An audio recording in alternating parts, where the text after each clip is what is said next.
Good morning, everyone. It's Lee Henson, president and founder of Agile Dad, and it's time for today's episode of the Daily Stand-Up. So without any further ado, let's get started.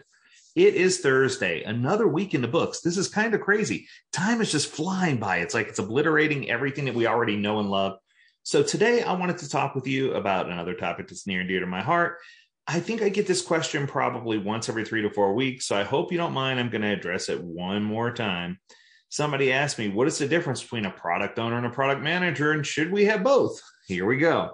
So with that being said, everyone who's taken one of my classes before understands that I always talk about the product owner not being able to be omnipotent, the single entity, the one person where all the stack falls on, right?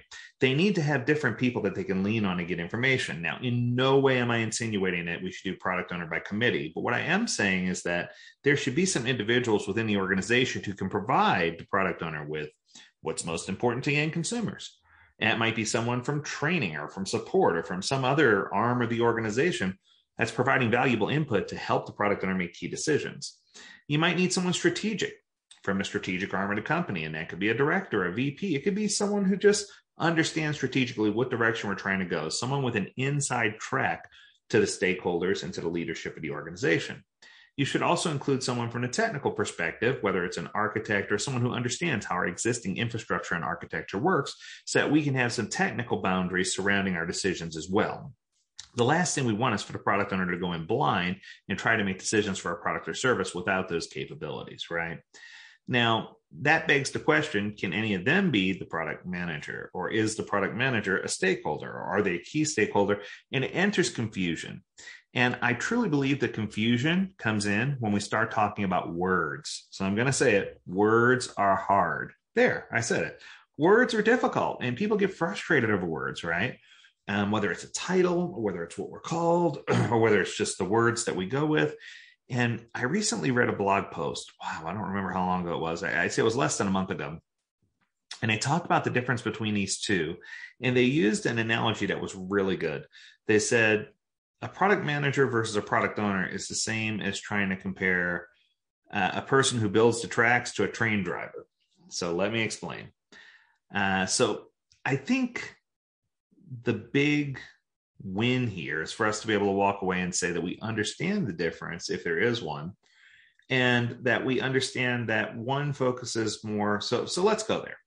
Product managers tend to be biased and focus more towards the strategic side of things. So a lot of times I might refer to them as my functional analyst or my FA.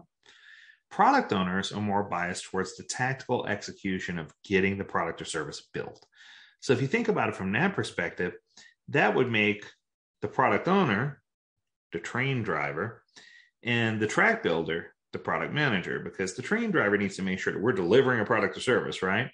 But the track builder needs to make sure that we have the track in place to strategically go in the direction that we need to go. And I think when you think about it from that perspective, without a track, the train would just go aimlessly, but the track is going to provide it with direction. So in large organizations, there are the two roles specifically called out.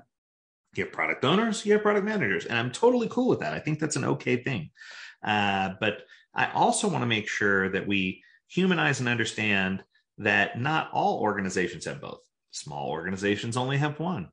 But even in smaller organizations, I still don't think that means that you could live without a BAFATA, a business analyst, functional analyst, a technical analyst, that come together and provide advice to the product owner, the single product owner, who makes those critical choices or decisions. So that's incredibly important as well. So then comes the question, couldn't we just make the product owner and product manager the same person? Yikes. I think the answer there is actually no, because I think having some tension or debate between these two individuals about the direction the train's going and how fast we're going to get there and what direction we're driving it and how we're going to, I think that it's important for us to have some, I don't want to call it headbutting, but some difference there so that we can make sure that we're vetting out and doing what's right for the organization from both the strategic and the end consumer perspective.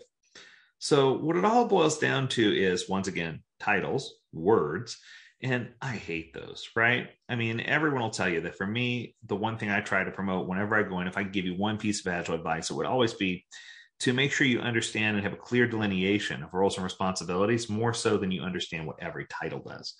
If I could do away with all the titles, I just do away with all the titles and I call everyone Gummy Bear. gummy bear number 1, gummy bear number 2, gummy bear number 3.